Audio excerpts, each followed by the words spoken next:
जी ma'am. जी ma'am. तो अब तक आपका क्या क्या काम हो गया इसमें? 16 डायरेक्शन फाइंड आउट करनी। जय श्री कृष्णा जी, जय Shri Krishna. 16 direction find out करनी कंपास के थ्रू, ऑयल कंपास के थ्रू। पहले हमें डिग्री फाइंड आउट करनी है, फिर 16 डायरेक्शन बनानी है, मैप बनाना है। जिसके पास मैप है वो उस पर वर्कआउट करेगा, जिसके पास नहीं है वो उस पर खुद बनाएगा। इतना आपको क्लियर हो चुका है। अब आगे हमारा काम क्या है? आगे हमारा काम है 45 देवताओं का। 45 देवता क्या होते हैं? जो मैंने आपको थ्योरी सुनाई थी, एक स्टोरी सुनाई थी कि हमारे वास्तु पुरुष जब पैदा हुए उस समय जो 45 देवी देवताओं और असुर जो उसमें इंक्लूड थे, उन्होंने उन्हें धरती पे जो है चारों तरफ से दबा के उन्हें पुश करके उसमें एडजस्ट किया अपनी धरती पे। तो उसमें कुछ देवता थे, कुछ असुर थे वो कंप्लीट 45। तो 45 का क्या इशू है? कौन देवता थे उसमें, कौन असुर थे, उनका हमारी लाइफ में क्या रोल है? जैसे मैंने डायरेक्शंस बताई हैं आपको, NNW है, N है, NNE है, ये हमारी इंग्लिश वर्ड है, ठीक है। अब इनको हिंदी में हम क्या बोलेंगे? देवता और असुर। तो वो देवता असुर क्या है उसके ऊपर टॉपिक चलेगा आज, ठीक है। बुक आप में से किस किस के पास नहीं है? आपके पास नहीं है संजना, बाकी अब बाकी सबके पास है? मेरे पास भी नहीं है मैम। आपके पास? मैम मेरे पास भी नहीं। आपके पास भी नहीं है तो ठीक है, जो मैं बोलूँगी इसमें से जो नोट कर सके आप नोट कर लेना, ठीक है। नहीं तो ब्रीफली ये बुक में दे रखा है आपको, ठीक है। आप बुक वाला ही लिखवाओगे ना, लिखना तो नहीं है? मेन हेडिंग बताऊंगी, बाकी उसके बारे में समझाऊंगी, उनके भोजन बताऊंगी, ठीक है। जो आप बुक खोल ले साथ में। कर लेना, मेन हेडिंग तो आप नोट कर लेना जिनके पास बुक नहीं है। अच्छा मैम, बुक खोल ले साथ में। हाँ खोल लो बिल्कुल। ये पेज नंबर आप क्या, कौन सा बुक? 38 निकाल लीजिए। 38। 38, ठीक। 37 निकाल, ओके ओके। और बल्कि 37 नहीं 35। 35 ठीक। ओके मैम, हो गया। ठीक है। सबसे पहले कौन सा देवता होगा हमारा? जब हमारा कंस्ट्रक्शन स्टार्ट होता है सबसे पहले ब्रह्मा की उत्पत्ति होती है, बताया था मैंने आपको।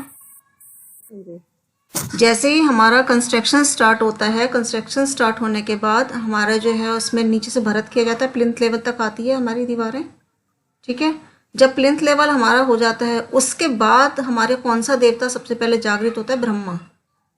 जब नींव वगैरह हम भर देते हैं ना, नींव भरने के बाद फिर हमारा भरत स्टार्ट होता है, प्लिंथ लेवल तक हम चिनाई जो बोलते हैं जो स्टार्ट करते हैं वो होती है। उसके बाद जब हमारा लेवल कंप्लीट हो जाता है फिर कंस्ट्रक्शन स्टार्ट होता है, तब हमारा ब्रह्मा की उत्पत्ति, सबसे पहला देवता जो घर के सेंटर में होता है वो देवता जागृत होते हैं हमारे।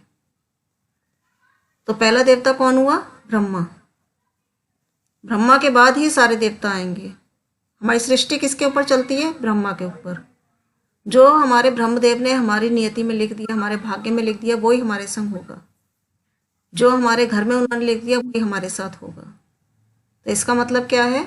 इसका मतलब ये है कि हमें सेंटर को साफ रखना, सेफ रखना जरूरी है। सेंटर को खाली रखिए। कितना सेंटर पोर्शन होना चाहिए हमारे घर में वो भी आगे मेजरमेंट आएगी। सेंटर खाली रखना चाहिए, सेंटर पे कोई भारी चीज़ नहीं होनी चाहिए।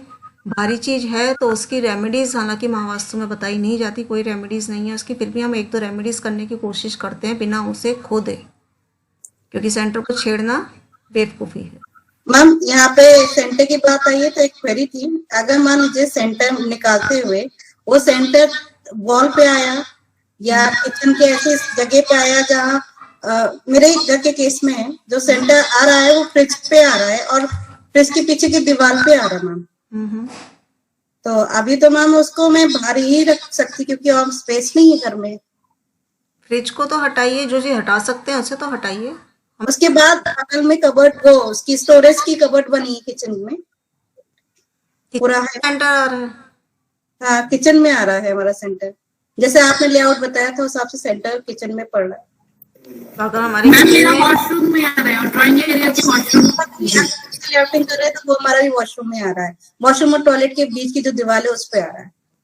इसकी कुछ रेमेडीज मैंने कहा ना, इसकी रेमेडीज में या तो हम कुछ ऐसा करें कि हम स्ट्रिप लगा के पोर्शन चेंज कर लें, अगर पॉसिबल है। बड़ा पोर्शन है हमारे घर में लो 250 वर्ग गज 300 वर्ग गज है, हम 2 पोर्शन करके सेंटर 2 आ जाएंगे, हमारे 2 16 डायरेक्शन आ जाएंगी, तो हमारा सेंटर चेंज हो सकता है। पहली कंडीशन तो ये हो सकती है, क्योंकि सेंटर को सेफ रखना बहुत ज़रूरी है। और अगर ये नहीं पॉसिबल है, छोटा फ्लैट है, हर जगह बड़े बड़े नहीं होते, उस कंडीशंस में तोड़फोड़ तो हम नहीं अप्लाई करते, क्योंकि तोड़फोड़ से फिर वही है कि राहु जागृत होता है।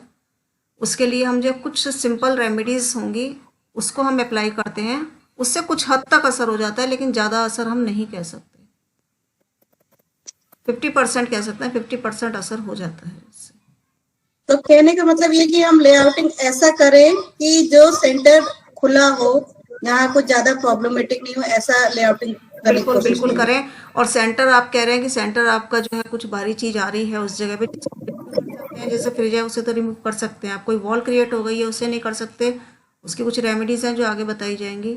और अदरवाइज उसके सिम्टम्स मैच करिए कि सेंटर क्या है, आपका ब्रह्मा है, क्या है, आपकी नाभि है, वास्तु पुरुष की नाभि हो गई, पेट में प्रॉब्लम रहती है, कब्जी रहती है, ऐसा लगता है पेट भारी रह रहा है, तो यानी कि वो प्रॉब्लम आपको आ रही है। क्रिएशन लाइफ में कुछ नहीं हो रही है, लाइफ रुकी पड़ी है, आपका जो है सेंटर डैमेज है। और अगर ऐसी कोई भी चीज़ नहीं है तो आप समझिए आपने सेंटर गलत फाइंड आउट किया। पहले सिम्टम, सारा काम सिम्टम बेस पे होगा, सारा काम हमें सिम्टम मैच करना, ठीक है। तो फर्स्ट मैंने आपको क्या बोला है, ब्रह्मा की उत्पत्ति बोली है, और इसके बाद ब्रह्मा की उत्पत्ति के बाद इसको मैं थोड़ा सा आपको इस तरीके से समझाऊंगी।